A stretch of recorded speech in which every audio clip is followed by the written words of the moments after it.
your 8-year-old has been exposed to Seattle Seahawks football. Absolutely. Okay, since the minute he was born. Out of the womb. Yeah, I think his first outfit was a Seahawk onesie. Yeah. There was no choice. No, no choice. So where do you stand? Okay, you're from the Seattle area. Yeah, okay. Where do you stand on the current state of the Pete Carroll Seattle Seahawks? I think I am not prepared to admit that we're in any kind of a building year, a rebuilding year. But it's been a tough couple of years, and as a fan, I hate seeing what's going on. I think the Earl Thomas thing has been a little bit heartbreaking. Not that I don't understand both sides to a certain degree, but we're talking about a Hall of Fame player.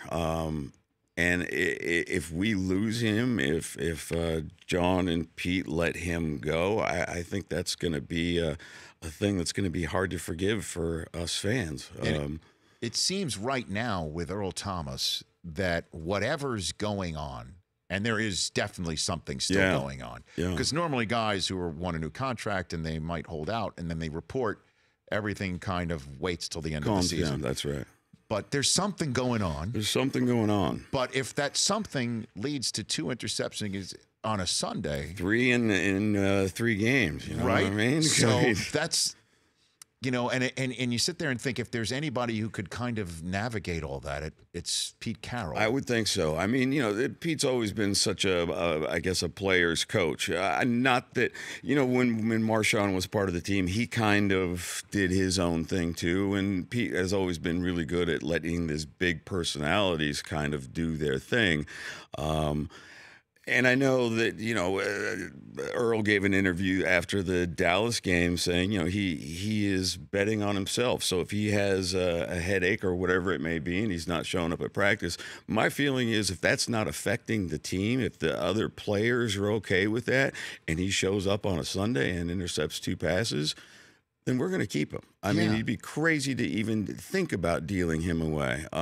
Not to say that my heart didn't break in 1,000 little pieces when I saw him chasing down the Dallas coach last year down that tunnel and saying, "Hey, come and get me." That killed me. I want him to retire as Seahawk. But there's been so many changes, and I think all those changes we can go right back to not giving Marshawn the ball on the 1-yard line in that Super Bowl. By the way, the way you just said that, for the radio audience, just the pained look. It still is a wound that has not been cauterized. I don't know that it ever will be. I mean, Isn't that honestly, amazing? Yeah, it's painful. They're not, and what's happened since then.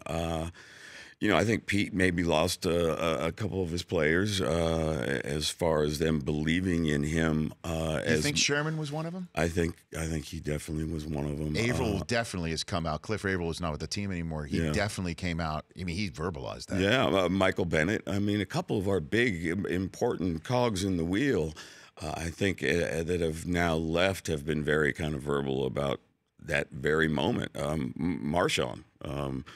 I think it hurt. I think it hurt not just us, but a lot of the players. Well, I mean, look, I understand that players would be upset about not going to a bread and butter, right? When you're talking about game on the line, Super Bowl on the line, and hold on a second, I don't mean to, I'm not rubbing it in when I say this. No, okay. It has to be brought up. I understand. But legacy, right? Dynasty. Yeah.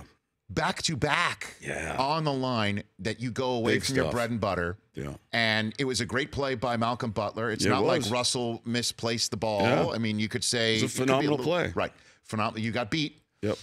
I don't know if I buy that play call was made or okayed by Carroll because they didn't want Marshawn to have the spotlight. I don't know that I believe that either. But some of the players do. Yeah, I think. Some of the players do. I mean, I will never know the truth behind that. But that's a tough way to.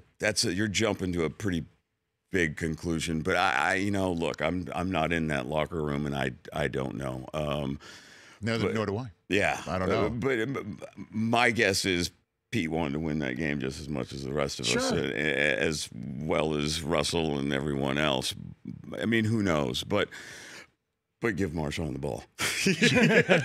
The Rich Eisen Show, weekdays at noon Eastern on Audience.